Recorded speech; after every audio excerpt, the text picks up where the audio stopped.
Au cœur de la société.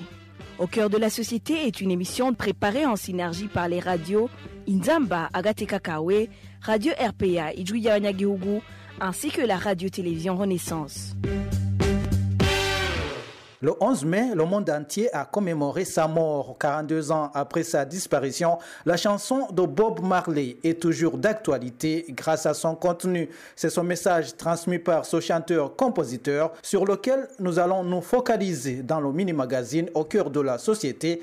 À la présentation, c'est Émile Nibasumba. Stand up for your right. Levez-vous et luttez pour vos droits. De nombreux artistes ne cessent d'interpréter sur scène les chansons de Robert Nesta Marley, dit Bob Marley. Le roi du reggae avait des messages auxquels la plupart des gens ne pouvaient et ne peuvent pas résister, selon le journaliste et directeur de la télévision Renaissance, Innocent Muhozi. Et lui parlait surtout des problèmes des gens. Il y a quelques chansons d'amour qui sont d'ailleurs des très belles chansons.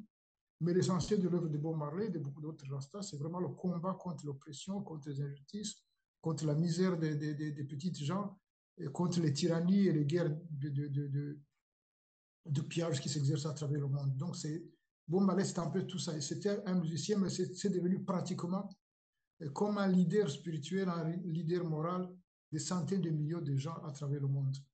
Au-delà de la très dansante et agréable musique, c'est le refus du racisme, le combat contre le racisme, que ce soit dans une chanson comme War, Redemption Song, Black Man's Redemption, Buffalo Soldier, etc. C'est le refus du racisme, le combat contre le racisme. C'est le combat contre les divisions entre les gens. Quand, par exemple, dans Top Ranking, il dit que ceux qui ne veulent pas nous voir unis, et chaque fois qu'ils voient que ils ont l'impression que nous essayons de nous mettre ensemble, ils nous essaient de nous diviser avec différentes stratégies. Ils essaient de nous donner une éducation qui nous abrutisse, espérant que nous soyons incapables de voir où sont nos intérêts. Il y a beaucoup de chansons comme cela où ils refusent la désunion, les conflits fratricides. Il y a des chansons qui sont des appels à la fraternité humaine, des chansons d'amour aussi.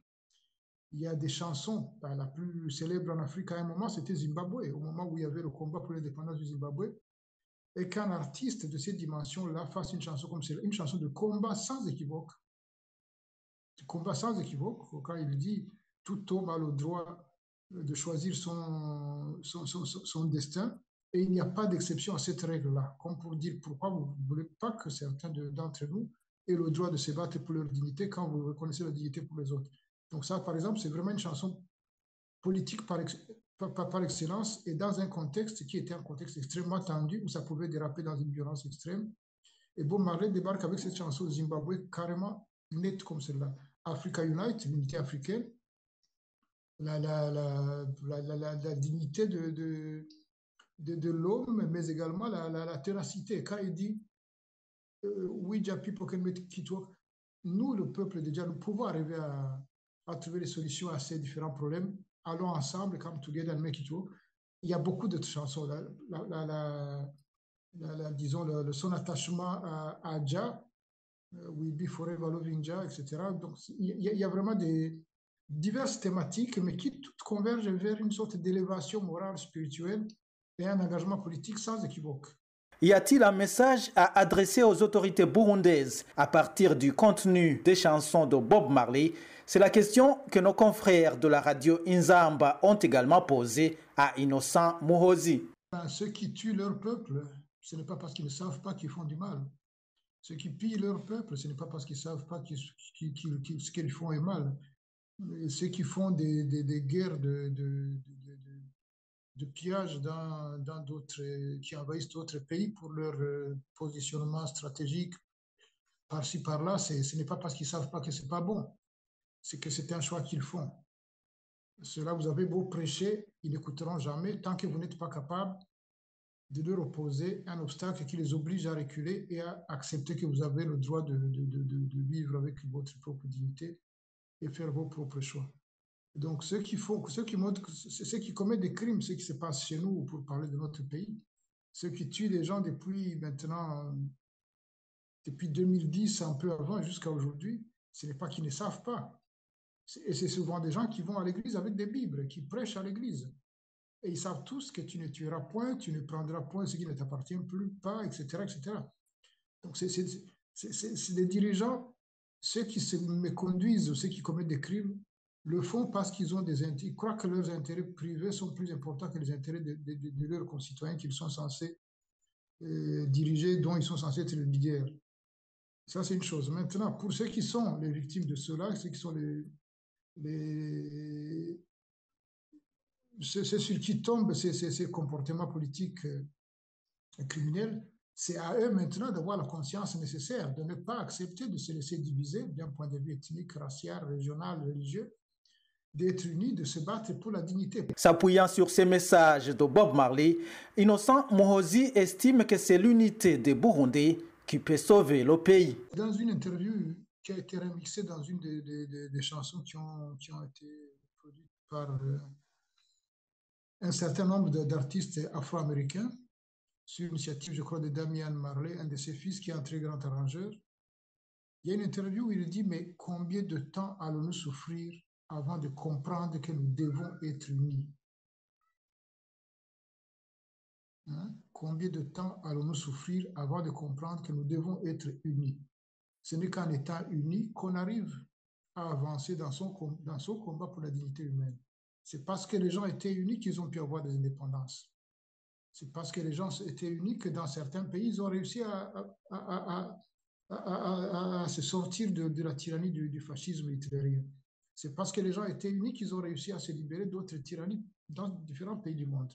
Donc c'est quand les gens sont unis et qu'ils se reconnaissent mutuellement cette aspiration à la dignité qu'ils arrivent à en finir avec ce qui les tyrannise. Donc c'est fondamental que la jeunesse burundaise, la jeunesse africaine comprenne que nous avons tous les mêmes aspirations, nous avons tous les mêmes chagrins, nous sommes victimes des mêmes tyrannies, et ce n'est qu'en se mettant ensemble qu'on peut arriver à construire des systèmes qui donnent de l'espace de vie à chacun, qui redonnent de la dignité à chacun, comme disait Sankara. Ce n'est qu'en se battant qu'on se libère, seul le combat libère en fait. Nous voyons tout ce qui s'est passé à côté de chez nous, au Rwanda, où les gens ont réussi à réaliser pratiquement un miracle par le combat qu'ils ont mené, par le sacrifice qu'ils ont fait, par l'idée de l'unité, parce que tant que les gens ne comprennent pas qu'il faut que personne n'a choisi d'être ceci ou cela, mais nous devons tous choisir de respecter ces différences et de chercher le même épanouissement, la même dignité, et pour nous et pour les autres. Et les autres, d'ailleurs, ils n'existent pratiquement pas dans le parler de Rasta. Ils disent souvent I and I. I and I, c'est pour dire, bon, littéralement, c'est moi et moi. Ils ne disent pas oui. Ils disent de temps en temps oui, c'est vrai. Mais quand ils utilisent cette expression de I and I, c'est aussi pour insister sur le fait que moi, toi, tu es moi, moi, je suis toi. C'est un truc élémentaire, à la limite de philosophie qui prêche la reconnaissance de la même chose dans l'autre. C'est quand on comprend que l'autre, c'est aussi soi-même qui nous ressemble, qui a les mêmes aspirations, qui a les mêmes douleurs, qui a les mêmes chagrins, bien souvent. C'est là que l'on comprend qu'en fait, on ne devrait pas se conduire comme des animaux les uns envers les autres, parce que quand on se conduit comme un animal envers l'autre, c'est comme si on se conduisait comme un animal envers soi-même, ou qu'alors on autorise quelqu'un à se conduire de cette manière-là envers nous-mêmes. Donc c'est cette aspiration à l'unité, à la compréhension que les êtres humains sont tous les mêmes, et qu'ils aspirent à la même dignité, et qu'il faut se conduire comme des frères et des sœurs. Pratiquement toutes les chansons de Bob Marley, vous retrouvez ces idées simples, élémentaires, mais aussi fondamentales. One love, one heart. L'importance de la musique de Bob Marley, c'est ce que nous expliquait le journaliste et directeur de la télévision Renaissance, Innocent Muhoozi. Je le remercie. Merci également à vous tous qui avez suivi le mini-magazine Au cœur de la société. Vous étiez avec Émile Nibasumba. Au revoir. C'était l'émission Au cœur de la société.